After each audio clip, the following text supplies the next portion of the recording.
Muchas gracias.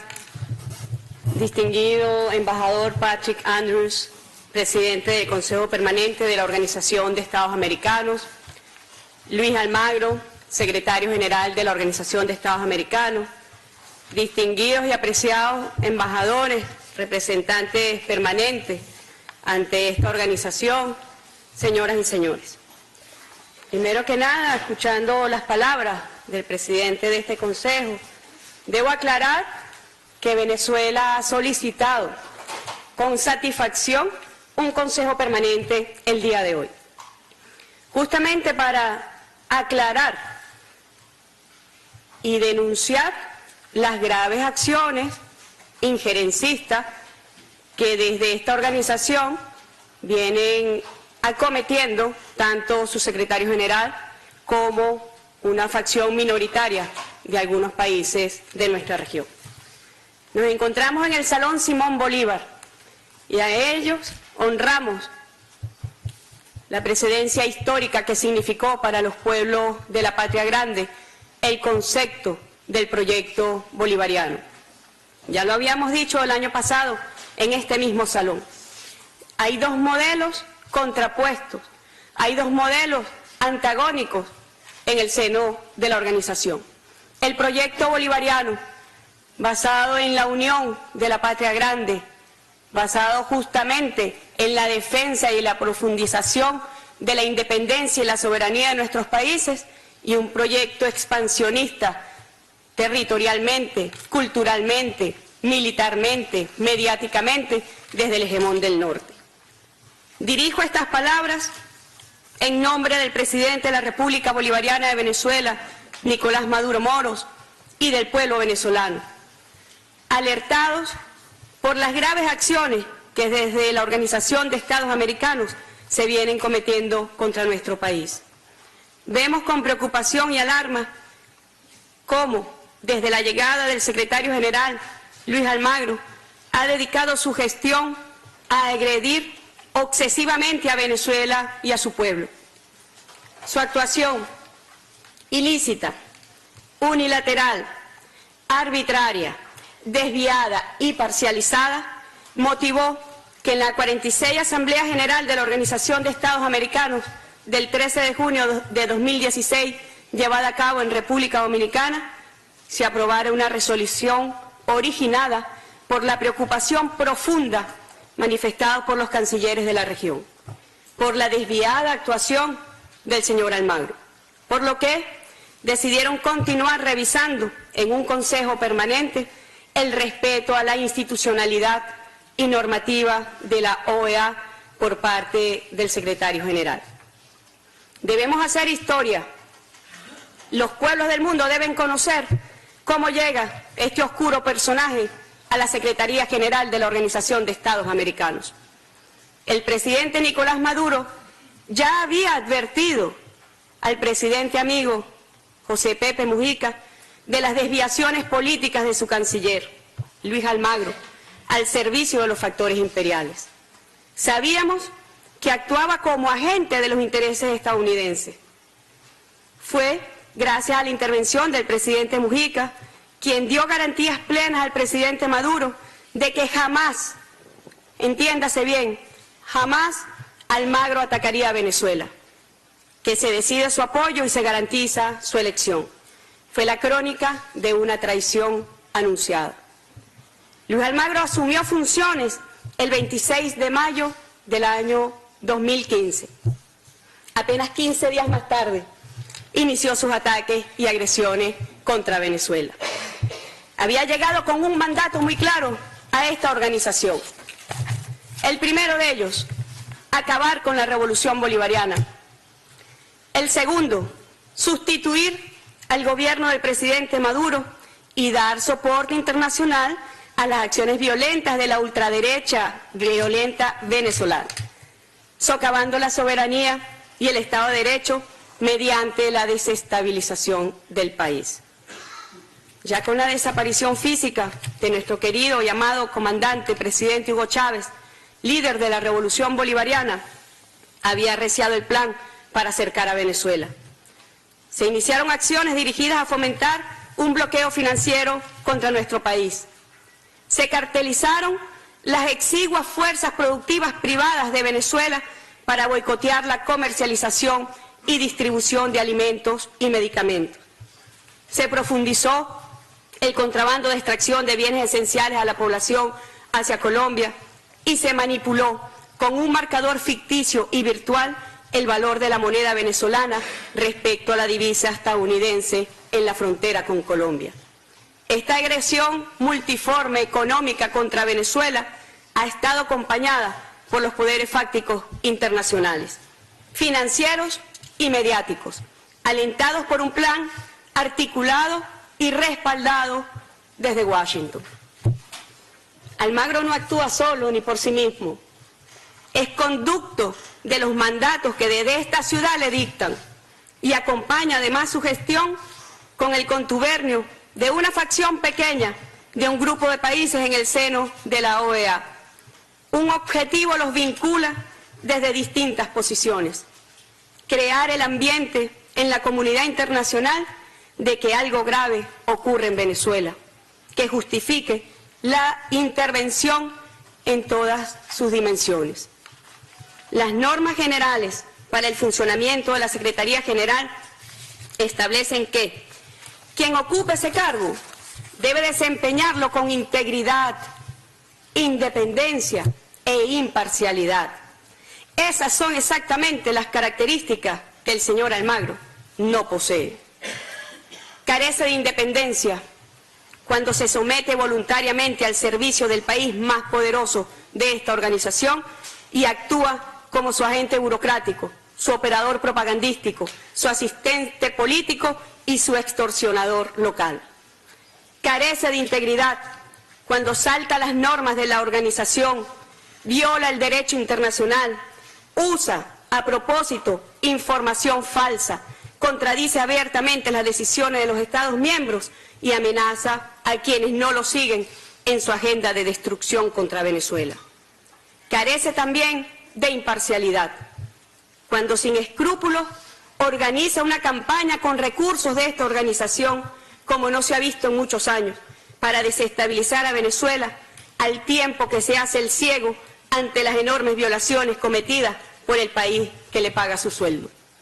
El señor Almagro ya forma parte de una línea oprobiosa de secretarios generales como Carlos Dávila, quien en 1954 apoyó la invasión a la Guatemala de Jacobo Arbenz, o José Antonio Mora, quien en 1965 consintió la invasión a República Dominicana. No me equivoco cuando afirmo que el señor Almagro es un mentiroso, deshonesto, malhechor y mercenario, un traidor a todo lo que representa la dignidad de un diplomático latinoamericano. Quiero traer una presentación donde se devela la campaña de quien hoy ocupa el cargo de secretario general en contra de Venezuela. Desde su elección como secretario general en mayo de 2015, la cuenta Twitter del señor Almagro ha dedicado prácticamente el 21% de sus tweets, óigase bien, nuevamente, el 21% de sus tweets, es decir, 1 de cada 5 a la campaña contra Venezuela. 21% de los tweets los dedica a Venezuela y el resto a la agenda hemisférica. Del 14 al 24 de marzo de este año, mientras las inclementes lluvias azotaban al hermano pueblo del Perú, tras la presentación del infame y mentiroso informe sobre Venezuela, el secretario Almagro ha dedicado el 73% de sus tweets a la campaña contra Venezuela. El resto de la agenda hemisférica, 14 tweets. Hay aquí unos ejemplos de los tweets más vergonzosos de este personaje. Llama a dictadorzuelo al jefe de Estado de Venezuela, ladrón. Anuncia además que esta organización se ha desvirtuado de una organización intergubernamental donde el secretario general trabaja con los factores más extremos del Congreso estadounidense. Están los tuits ofensivos, los tuits con personajes que atacan y agreden directamente al pueblo de Venezuela, una carta del 18 de mayo, donde se excede realmente en su vulgaridad y grosería contra el jefe de Estado, el presidente Nicolás Maduro. No conforme, hay allí la participación el 12 y 13 de mayo del año 2016 en un foro donde abiertamente el expresidente Uribe, expresidente de Colombia, llama a la ocupación del territorio venezolano por un ejército extranjero. Muy grave realmente este tipo de actuación. Además, el secretario ha sostenido que podamos contabilizar solamente entre 2016 y 2017 26 reuniones con la oposición venezolana, de los cuales el 57% ha sido con los militantes de Voluntad Popular, facción de la ultraderecha extremista violenta en nuestro país. En sus viajes, que están también enumerados en esta presentación, el señor Almagro, del 4 al 7 de septiembre del 2015, viajó a Colombia, el 14 de enero del 2016 viajó a Italia, el 8 de marzo viajó a Chile, el 11 de abril a Estados Unidos, Miami, el 13 de mayo a Miami, del 13 al 15 República Dominicana, del 12 al 15 de julio a Paraguay, el 1 de septiembre de 2016 a Georgia, Estados Unidos, el 20 al 21 de septiembre de 2016 Nueva York, Estados Unidos, el 5 de octubre de 2016 a Paraguay, el 6 de octubre de 2016 Brasil, el 21 de octubre en Miami, Estados Unidos, del 14 al 16 de diciembre de 2016 a Ottawa, Canadá, del 24 de enero de 2017 a Bélgica, Bruselas, el 25 de enero de 2017 a España, y en todas estas visitas, en todos estos viajes, el señor Almagro tuvo pronunciamientos contra el gobierno de Venezuela.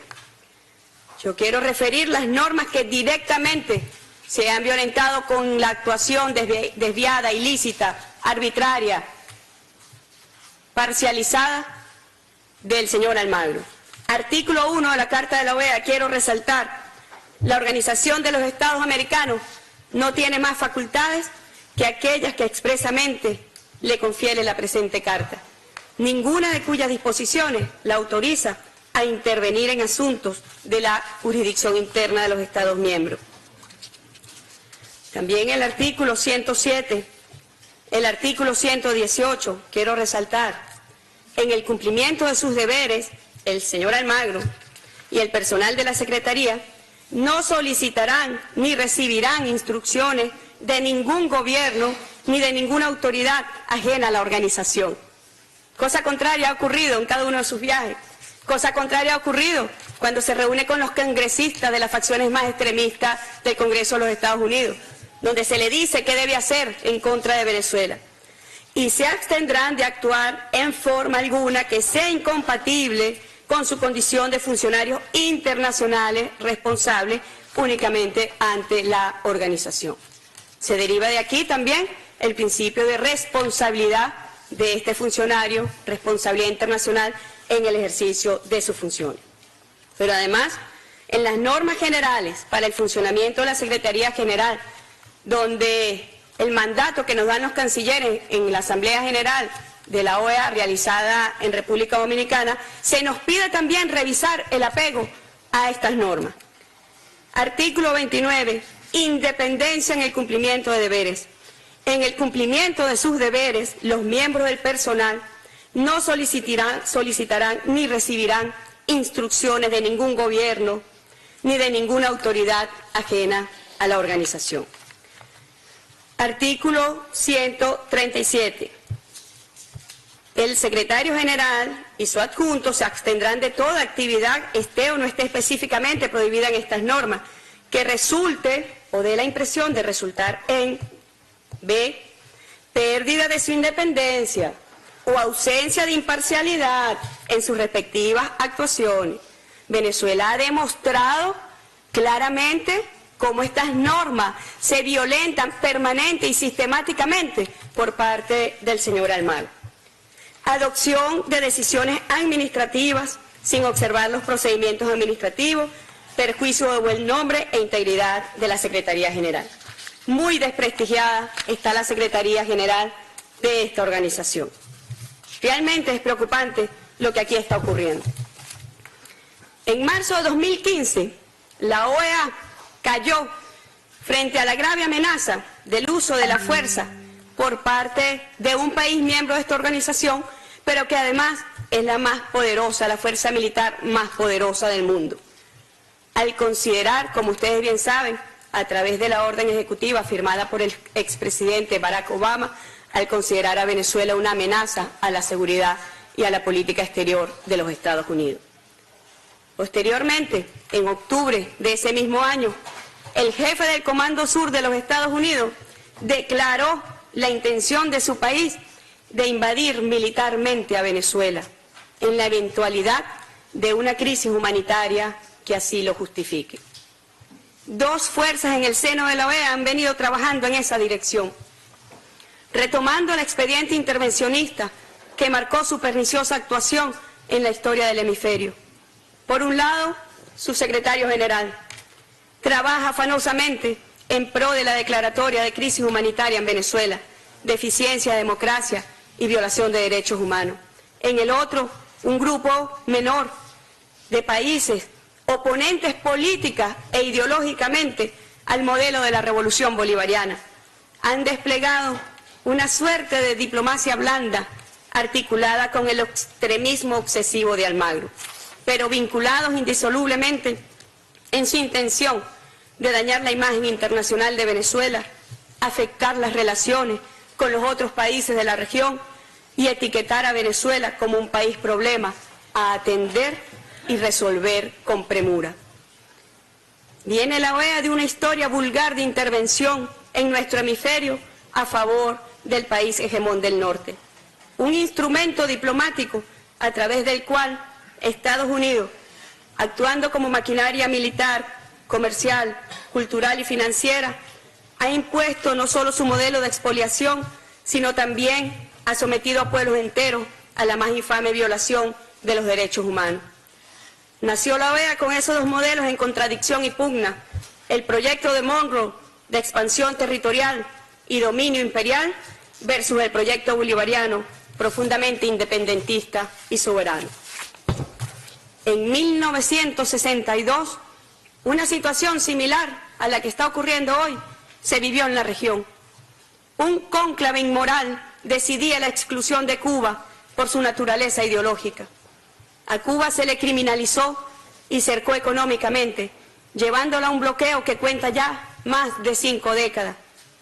Los errores históricos cometidos por ese cónclave inmoral, como bien lo denominó el comandante inmortal Fidel Castro Ruz, costaron al pueblo cubano sufrimiento, penurias y angustias que provocaron, contrario a lo que se pretendía desde el Ministerio de las Colonias de la época, una historia de resistencia y dignidad como nunca antes se vio en pueblo alguno de nuestro continente.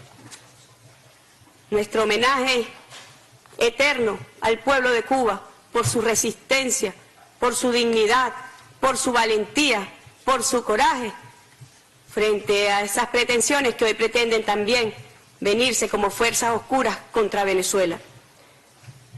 El silencio cómplice de la OEA avaló casi 50 golpes de Estado en la región desde su fundación en 1948, partida de nacimiento que nació manchada con la sangre del líder de Jorge Eliezer Gaitán, siendo los golpes más destacados el organizado por la CIA contra el gobierno constitucional de Jacobo Arbenz en Guatemala en 1954, el cruel y sangriento golpe de Estado de Stroessner en Paraguay, el golpe contra el presidente João Goulart en 1964 en Brasil, en 1973, en la democracia más antigua de nuestro continente para el momento, Augusto Pinochet derrocó de manera sangrienta a nuestro amado presidente Salvador Allende. La OEA nunca condenó, tampoco abiertamente, el golpe contra el comandante Chávez en el año 2002. En el año 2011, ante el golpe parlamentario de que fue víctima Fernando Lugo, este ciclo de oprobio y humillación cierra también en el año 2016, con uno de los capítulos más bochornosos de nuestra historia, el golpe parlamentario contra la presidenta Dilma Rousseff. La OEA avaló abiertamente en 1954 la invasión a Guatemala, en el 61 la invasión frustrada a Cuba, en el 65 apoyó la invasión a República Dominicana, en 1983 apoyó la invasión a Grenada. Todas estas cometidas por Estados Unidos con el visto bueno o silencio cómplice de la OEA. Esta organización ha hecho caso omiso a la represión de gobiernos neoliberales contra los movimientos populares, progresistas y de izquierda, así como ante el asesinato de miles de dirigentes campesinos y populares y activistas de derechos humanos. Siendo específico sobre Venezuela, para su información, secretario, en el periodo de la Cuarta República, cuyos líderes usted hoy le da soporte internacional, se contabilizaron más de 10.000 víctimas, de las cuales 459 por desapariciones forzadas y 1.425 asesinadas por motivos políticos, entre los cuales cuenta el oprobioso caso de mi padre, Jorge Rodríguez. La Comisión Interamericana de Derechos Humanos no contiene referencia alguna sobre estos hechos criminales. La OEA, pues, ha devenido en una organización disfuncional que disrumpe con el Estado de Derecho internacional y socava los modelos democráticos no alineados con los intereses y pretensiones del país hegemón. Se ha hecho imposible transformar la naturaleza injerencista de esta organización, atada presupuestariamente no solo a los Estados Unidos, que aporta el 60% de su presupuesto total, sino también a Europa, que suma el 30% del presupuesto de fondos específicos. Por esta y otras vías inmorales, pretenden someter a sus Estados miembros al vil chantaje que desde los centros imperiales amenazan a los gobiernos de la región. El proyecto bolivariano, atávico en las raíces independentistas que le dieron origen, se erige como verdadera amenaza a esta organización. Hoy no se pretende castigar o sancionar a Venezuela. Se procura la desaparición de este modelo que promueve la defensa de la soberanía, la democracia ejercida directamente por el pueblo, la independencia y la autodeterminación de los pueblos, la justicia social inclusiva y la solidaridad internacional como ejercicio de relacionamiento entre los Estados. Amenazamos al sistema de privatización de la educación y la salud, porque hoy, con 30 millones de habitantes, somos el quinto país del mundo con mayor matrícula educativa y nuestro sistema público de salud da cobertura a más del 82% de nuestra población. En el 50% del territorio nacional, esta cobertura ya alcanza el 100%. Amenazamos a los monopolios globales de la alimentación porque, librando una desigual batalla económica, hemos creado un programa popular para apoyar alimentariamente a nuestro pueblo y ya hoy, en apenas un año de creación de este novedoso modelo de distribución y producción de alimentos, alcanza los 6 millones de familias atendidas. Amenazamos la privatización de la cultura porque hemos sembrado Venezuela de música y poesía. Ya 800.000 niños y jóvenes de nuestra patria engrosan el sistema de orquestas sinfónicas más grande y exitoso del mundo. Somos un peligro para los gobernantes oligarcas porque en 16 años pasamos de tener 300.000 pensionados a 3 millones, alcanzando en 2017, en el desarrollo de la revolución bolivariana, al 95% de la población susceptible de pensión, pagando la deuda histórica de 40 años de abandono en la seguridad social. Amenazamos al atroz capitalismo porque democratizamos y transferimos la riqueza del pueblo y le dedicamos el 74% de nuestros ingresos a la inversión social. Afrontando la más brutal conspiración contra nuestra economía, hoy el Programa de Naciones Unidas nos ubica entre los países del mundo con un nivel de desarrollo humano alto. En el informe que fue publicado hace apenas unos días, el 24 de marzo del corriente, por encima de casi todas las naciones de este continente. Esto significa, para que se entienda en este foro, que 7 de los 14 países firmantes del ignominioso comunicado de fecha 23 de marzo que amenaza con sanciones a Venezuela, posee un índice de desarrollo humano inferior al del país que pretenden sancionar. Mientras Venezuela ocupa el puesto 71, veamos los 7 países que forman parte de los 14 que firmaron el comunicado.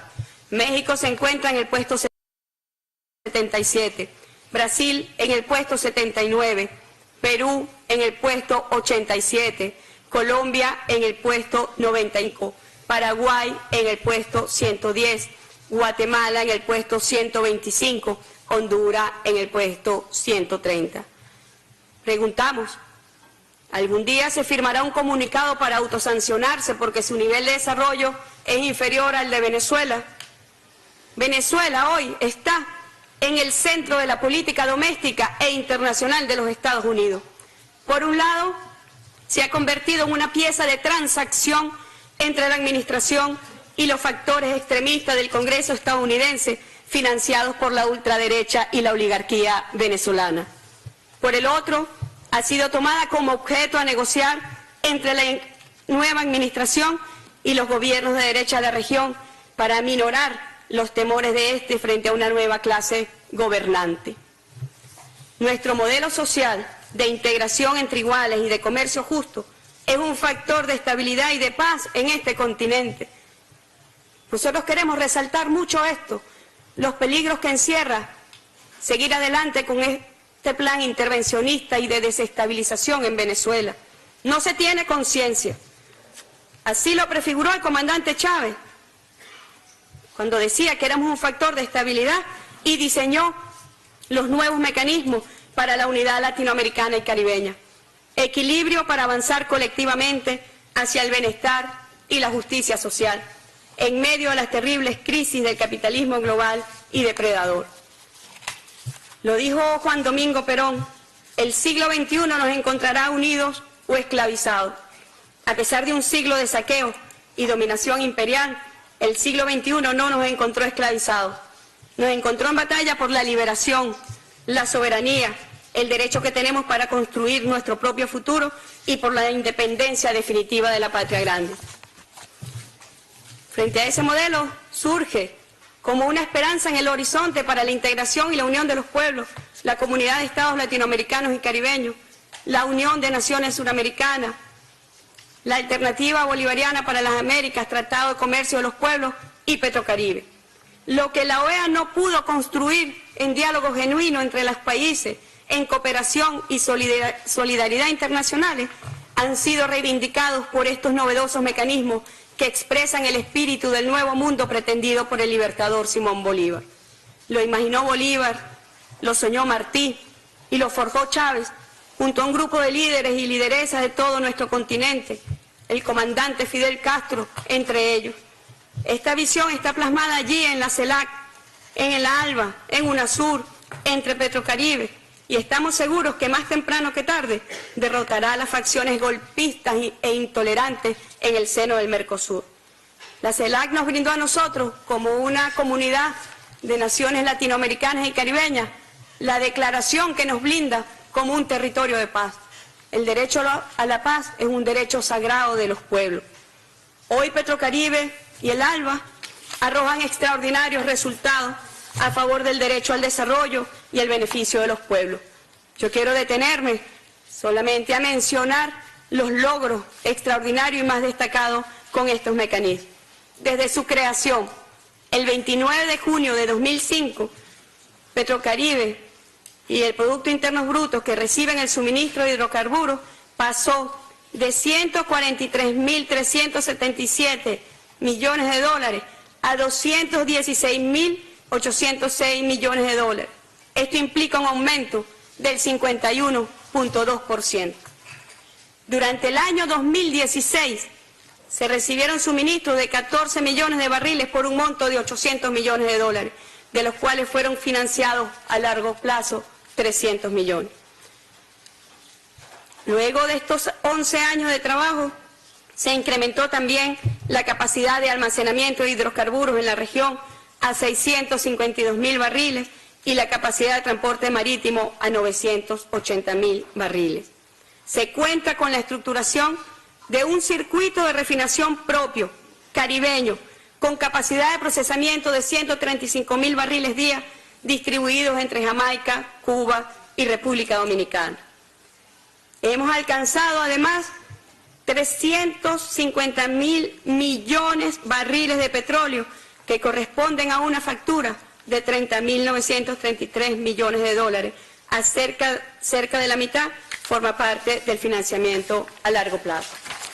En cuanto a la generación eléctrica, se ha incrementado la generación eléctrica en 447 megavatios, distribuidos en Haití, San Cristóbal y Nieves, Jamaica y Nicaragua. Se han financiado también fuentes alternativas de energía con un parque eólico en Nicaragua, uno en Jamaica y uno generadores de baja potencia y paneles solares. Este mecanismo de cooperación ha permitido además una compensación comercial en intercambio de productos por 3.5 millones de toneladas de productos provenientes de Nicaragua, República Dominicana, Jamaica, los cuales han compensado la factura a través de alimentos, medicamentos y otros servicios. En la gestión social, escúchese bien, algo que no le gusta mucho al modelo neoliberal ni a las oligarquías de nuestra región, se han desarrollado 757 proyectos que suman una inversión cerca de los 7.5 mil millones de dólares, el 60% dirigidos a proyectos de generación, distribución, electricidad y vialidad. Logros conjuntos de Petrocaribe y ALBA. En la misión Milagro hasta el momento se han atendido 3.642.623 personas con problemas de salud visual. Se ha atendido también un total de 1.285.087 personas con discapacidad. Se han otorgado 1.075 ayudas técnicas y enseres y se han realizado gratuitamente 2.030.000 consultas médicas a personas con discapacidad. En el cardiológico infantil de Venezuela se han recibido pacientes de la región que alcanza a 10.446 intervenciones. Se ha alfabetizado un total de 3.815.092 personas en la región. Y de esas 3.815.000, 1.174.000 personas culminaron su educación básica. Queremos además destacar que de la mano de Cuba se ha declarado territorios libres de analfabetismo, Antigua y Barbuda, Bolivia, Cuba, Nicaragua, Venezuela. Esto es lo que constituye la visión del nuevo mundo de nuestro libertador, que fue retomado por los grandes héroes de nuestra patria, de la patria grande, que fue retomado por el comandante Hugo Chávez, por el comandante Fidel Castro. Este modelo surge como una esperanza en el horizonte para la integración y la unión de los pueblos.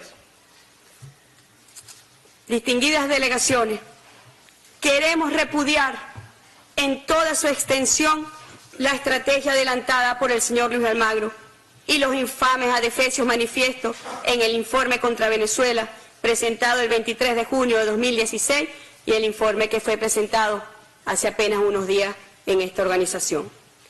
Llamo su atención sobre la patraña organizada entonces por el secretario en contubernio con un pequeño grupo de países.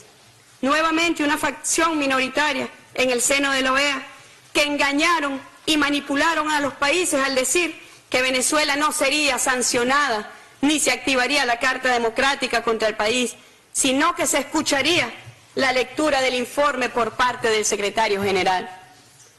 El resultado fue conforme a las normas de la organización. Se tomó nota no solo de la lectura del informe, sino también de las intervenciones solidarias con Venezuela, su gobierno y su pueblo. Traducido del argot diplomático, esto significa que se engavetó. Sin embargo, Almagro, la oligarquía venezolana y la derecha continental vendieron la falsa especie de que se había activado la Carta Democrática contra Venezuela, activando la participación de los sectores extremistas y violentos venezolanos contra el diálogo promovido por el presidente Maduro acompañado por UNASUR, el Santo Padre, los expresidentes Fernández, Torrijos y Zapatero, y diálogo que contó también con el respaldo mayoritario de los países de esta organización. Almagro se convirtió en un militante contra el diálogo en Venezuela. Tenemos las pruebas. Se comunicaba directamente con la oposición venezolana para decirle no dialoguen, porque la Carta Democrática la hemos activado. De esta forma ha contrariado sus esenciales funciones como funcionario con responsabilidad internacional. Quiero desde esta tribuna agradecer la carta que como canciller recibí el día de hoy por los expresidentes Zapatero, Torrijos y Fernández, reafirmando su compromiso con el diálogo en Venezuela. Agradecemos también los honestos apoyos, sin enmascaramientos, demostrados por la mayoría de los países de la región a favor de un diálogo fructífero en nuestro país. Por este precedente y la campaña feroz desatada contra Venezuela, es que alertamos a la comunidad internacional de no dejarse engañar bajo la falsa máscara de que no se quiere agredir o sancionar a Venezuela, que solo se quiere discutir sobre la situación del país. Yo me pregunto, ¿qué tipo de situación? La que han venido construyendo con sus agresiones multiformes a la economía venezolana para causar penuria y sufrimiento contra un pueblo, tal como se hizo contra Cuba en 1962 y contra Salvador Allende en 1973 para propiciar su derrocamiento. A pesar de este plan macabro contra Venezuela, contra el pueblo venezolano, Almagro y este reducido grupo de países dirigidos desde los centros imperiales de poder han obviado los positivos informes que agencias especializadas de las Naciones Unidas, como UNICEF, FAO, PNUD, entre otros, han presentado sobre Venezuela, la cual aprobó recientemente su examen periódico universal con destacados reconocimientos a su modelo de derechos humanos. No han podido con Venezuela, no podrán con Venezuela. El segundo informe emitido por Luis Almagro, violando las normas más elementales de esta organización, no se trata de una actualización, sino de la composición de una estrategia compleja de intervención con acciones inmediatas a mediano y a largo plazo. Aunque reitere la suspensión como efecto jurídico que solicita, ese no es el objeto de su petición, sino solo una parada en la escalada de su propuesta que contiene un auténtico y genuino plan de intervención para Venezuela. Alertamos al mundo que dicha intervención no sería ya solo para derrocar al gobierno constitucional del presidente Nicolás Maduro, sino para desarrollar un esquema de intervención complejo, es decir, no solamente implantar otro gobierno para satisfacer las aspiraciones de los sectores opositores, sino también permitir que la intervención desarrolle todos los cometidos que él traza. Esta agenda, óigase, difiere de la estrategia del año anterior, porque abre todas las expectativas de intervención posibles y a largo plazo, ya se trate del abandono del modelo exitoso de derechos humanos de Venezuela por la implantación de otro acorde con la estrategia y arremetida neoliberal que hoy priva en la región, que pretende devolver a la pobreza a millones de ciudadanos a favor del beneficio de las exclusivas oligarquías que hace de nuestra región una de las más desiguales del planeta. En este contexto, Venezuela y Uruguay, país de origen del secretario general, comparten el primer puesto en la región como uno de los países menos desiguales de nuestro continente. Instamos a esta estrategia, se suman las acciones del grupo de 14 países que suscribieron un ignominioso comunicado de tenor altamente injerencista y que promueve el infame informe de Almagro, así como la espuria convocatoria de un Consejo Permanente para abordar la situación de Venezuela el día de mañana, sin contar con el consentimiento del país concernido. Instamos a estos estados a demarcarse de este plan intervencionista y desestabilizador dirigida desde el país hegemón del norte contra nuestra patria. Se han violentado con esta convocatoria espuria normas fundamentales de la Carta de la Organización de los Estados Americanos y normas esenciales en el proceder para la convocatoria de reuniones de este tenor. Es una organización a la deriva y sin brújula institucional. El descarrilamiento absoluto de sus normas viene de un pasado nefasto y construye el fracaso futuro. Hace apenas unas horas, el Tribunal Supremo de Justicia de la República Bolivariana de Venezuela emitió un acuerdo donde insta al Gobierno Nacional a solicitar la remoción de Luis Almagro en una Asamblea General según el artículo 116 de la Carta de la OEA. Igualmente le exige al Secretario General respetar el diálogo que se viene desarrollando en la República Bolivariana de Venezuela. En concordancia, Venezuela anuncia que promoverá sendos consejos permanentes para: 1. Seguir evaluando la actuación del Secretario General conforme a la resolución aprobada en la Asamblea General de la OEA realizada en junio de 2016 en República Dominicana, que aborde incluso el uso ilícito de los recursos de la organización y de las instalaciones de la misma para sus fines personales y partidistas. 2. Situación de los migrantes en Estados Unidos y el muro. 3. Solidaridad y apoyo al pueblo de Perú por las inclementes lluvias que han afectado a esta población hermana. 4. Cambio climático que afecta con mayor vulnerabilidad a los pequeños estados insulares del Caribe y a la Amazonía. 5. Cumplimiento de los acuerdos de paz en Colombia. Todos estos temas de relevancia para los pueblos del hemisferio. Por otro lado, rechazamos las brutales amenazas, manipulaciones y presiones que ejercen desde los centros de poder estadounidenses contra los gobiernos de países hermanos que mantienen una posición objetiva sobre lo que realmente ocurre en Venezuela. De igual forma, anunciamos que de persistir estas agresiones y acoso contra la República Bolivariana de Venezuela, tomaremos severas y definitorias acciones. Como dijera el gran argentino Julio Cortázar, en aquellos momentos en que arreciaban las agresiones contra la Revolución Cubana, estamos en la hora de los chacales y las hienas. Los chacales vienen por nuestras riquezas, las hienas por lo que sobre del festín. Desde el alma bolivariana de Venezuela decimos, estamos en la hora de los valientes y los dignos. No podrán contra la fuerza indetenible de nuestros libertadores, héroes y mártires. Está marcada la hora para los pueblos de nuestra América Latina y el Caribe y la construcción de la patria grande. Cierro parafraseando a nuestro gran libertador, Simón Bolívar. Hagamos que el amor ligue con un lazo universal a los hijos del hemisferio y que el odio, la venganza y la guerra se alejen de nuestro seno. Muchas gracias.